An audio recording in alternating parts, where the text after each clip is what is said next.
भारताच्या इतिहासाच्या दृष्टीने आणि सर्वांगीण इतिहासाच्या दृष्टीने, म्हणजे केवळ राजकीय इतिहास नव्हे तर सामाजिक, आर्थिक, वाङ्मयाचा इतिहास किंवा कलेचा इतिहास, शिल्प, स्थापत्य, या सगळ्या गोष्टींचा इतिहास, या दृष्टीने नाशिक आणि त्याच्या परिसराचं फार मोठं महत्त्व आहे.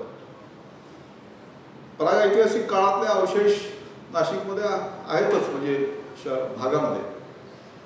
पण त्याच्या पुढच्या काळाबद्दल बोलायचं झालं तर ताम्रपाषाण युगाच्या संदर्भात बोलायचं तर अगदी नाशिकचा परिसर नाही, परंतु त्याच्या उत्तरेला म्हणजे जळगाव, धुळे, नंदुरबार या भागामध्ये मोठ्या प्रमाणात ताम्रपाषाण युगाचे अवशेष आहेत. किंवा आपल्या पूर्वेला अहमदनगर जिल्ह्यामध्ये दायमाबाद नावाचं ठिकाण आहे की जिथे प्रवरा नदीच्या काठी एक साईट आहे जी ताम्रपाषाण युगाची आहे आणि त्याच्यामध्ये हरप्पन संस्कृतीचे अवशेष थेट सापडलेले आहेत आणि हरप्पन संस्कृतीची सगळ्यात दक्षिणेकडची साईट ही ती मानली जाते. किंवा आपल्या दक्षिणेला संगमनेरच्या जवळ जोरवे या ठिकाणी ताम्रपाषाण युगातले अवशेष आहेत. असे खूप मोठ्या प्रमाणामध्ये अवशेष हे सापडलेले आहेत. इतकंच नव्हे तर खुद्द नाशिक शहरामध्ये गोदावरीच्या काठी असलेली जी पांढरी आहे त्या पांढरीवर 1955 साली उत्खनन हे झालेलं होतं आणि त्या ठिकाणी सुद्धा प्रागैतिहासिक आणि त्याच्यापेक्षा खरं म्हणजे इतिहासपूर्व काळातलं म्हणजे प्रोटो हिस्टॉरिक अशा प्रकारचे अवशेष आणि त्याचा अर्थातच इतिहास काळामधलं पुढचं कंटिन्युएशन हे सापडलेलं होतं.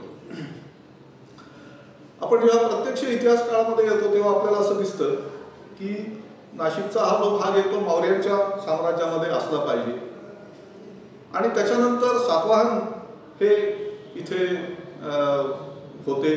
सातवाहनांनी आणि त्यांचे जे शत्रू होते क्षत्र त्यांनी खोदलेली लेणी ही आपल्याकडे त्रिरश्मी पर्वतावर आहेत, बौद्ध लेणी आहेत, तिथे लेख आहेत आणि त्यांचे परस्पर विरोधी राजांचे शिलालेख हे तिथे कोरलेले आहेत आणि त्याच्यामध्ये एक प्रकारची सहिष्णुतेची दृष्टी आणि त्याशिवाय धर्माकडे धम्माकडे पाहण्याची त्यांची जी दृष्टी होती ती समान होती दोन्ही राजांची, ती आपल्याला त्याच्यामध्ये दिसून येते.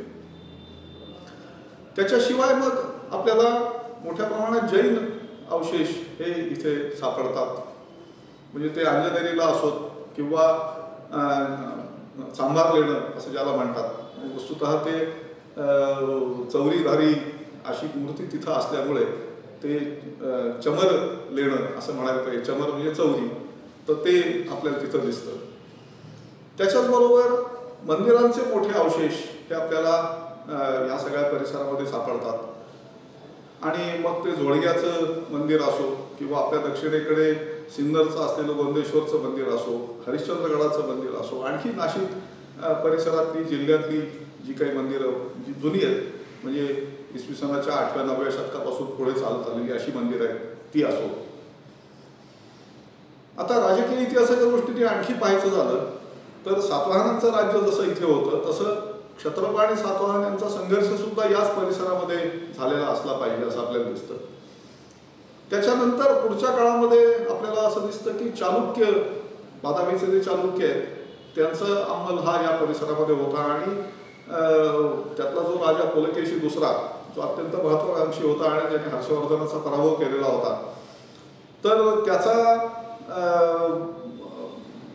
वंशातला जो एक महत्वाचा राजा जयसिंह धराश्रय त्याला त्यांनी ह्या भागामध्ये राज्य करायला पाठवलं आणि इथून चालुक्यांचं राज्य नंतर हा परिसर आणि उत्तरेकडचा परिसर म्हणजे गुजरात त्याच्यानंतर मध्य प्रदेशचा काही भाग या भागामध्ये सुरू झाला असं आपल्याला दिसतं. त्यामुळे एक प्रकारे दक्षिणेकडून येणाऱ्या राजांची मोठी सत्ता ही इथे प्रस्थापित झालेली होती असं आपल्याला दिसतं आणि त्यांनी इथली स्थानिक सुद्धा संस्कृती ही समृद्ध केलेली आपल्याला दिसते. त्याच्या पुढच्या काळामध्ये आपल्याला या भागामध्ये कदाचित थोडासा शिलाहारांचा वावर हा सापडेल, राष्ट्रकूटांचा वावर सापडेल. त्याच्यानंतर उत्तरेकडचे जे राजे आहेत लाट, मालव, गुर्जर त्यांचा काही थोडासा प्रभाव हा इकडे पडलेला सापडेल. पण इथला जो अगदी इथला असा म्हणावा जो राजवंश तर तो म्हणजे एकतर बागुल हे जे राजे आपल्याला प्रसिद्ध आहेत ते माहिती आहेतच, पण त्याचबरोबर यादव हे मुळातले आहेत ते इथले आहेत कारण यादवांचा जो मूळ देश मानला जातो तो सेवण देश, आणि तो सेवण देश म्हणजे हा प्रदेश. आणि त्यांची जी पहिली राजधानी आहे आपल्याला माहिती आहे ती दुसरी राजधानी आहे ती देवगिरी म्हणजे दौलताबादचा किल्ला.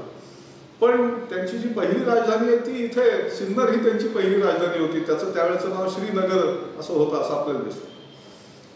आता वाङ्मयामध्ये नाशिकचं काय महत्त्व आहे तर नाशिकचा उल्लेख, स्पष्ट उल्लेख, पहिला उल्लेख हा पतंजलीच्या महाभाष्यामध्ये इसवी सन 150 साधारणपणे या काळातला आपल्याला सापडतो. म्हणजे आजपासून 2000 वर्षापूर्वीचा तो उल्लेख आहे. आणि तो उल्लेख काय तर नासिक्यम नाम नगरम असा तो उल्लेख. पुढे अर्थातच आपल्याला असं दिसतं की त्यापेक्षाही जुन्या काळात घडलं अशी ज्याच्याबद्दल मान्यता आहे ते रामायण. त्या रामायणामधलं फार मोठा प्रसंग हा जनस्थानामधला आहे तो आपल्याला माहिती आहे. त्याच्यानंतर तीर्थ म्हणून नाशिक परिसराचं त्र्यंबकेश्वरचं महत्त्व हे आपल्याला माहिती आहे. सिंहस्थाची परंपरा ही आपल्याला माहिती आहे. परंतु एक प्रकारे सतत काही ना काहीतरी हालचाल असलेला, संघर्ष होत असलेला आणि त्याच्याशिवाय आर्थिक सुद्धा चांगल्या प्रकारची चलती असलेला, कारण हा जो प्रदेश आहे तो कल्याणपासून ते पूर्वेकडे प्रयाग, त्याच्यानंतर म्हणजे आता कलकत्ता, ताम्रलिप्ती म्हणजे तामलुक बांगलादेशातलं या ठिकाणचा जो सगळा जाणारा व्यापारी मार्ग आहे त्या व्यापारी मार्गावर नाशिक हे येतं. आणि त्यामुळे या परिसराला व्यापारी सुद्धा महत्त्व चांगल्या प्रकारे होतं असं आपल्याला एकूणामध्ये दिसून येतं. आणि ते कायम राहिलेलं आहे. व्यापारी महत्त्व जे असतं ते काय असं एक राजवट आली आणि ती गेली आणि व्यापारी महत्त्व संपलं असं होत नाही. त्यामुळे नाशिकचं आपल्याला बाजारपेठ म्हणून असलेलं महत्त्व किंवा व्यापाराचं ठिकाण म्हणून असलेलं महत्त्व ते गेली 2000 वर्ष सलग तसं राहिलेलं आहे.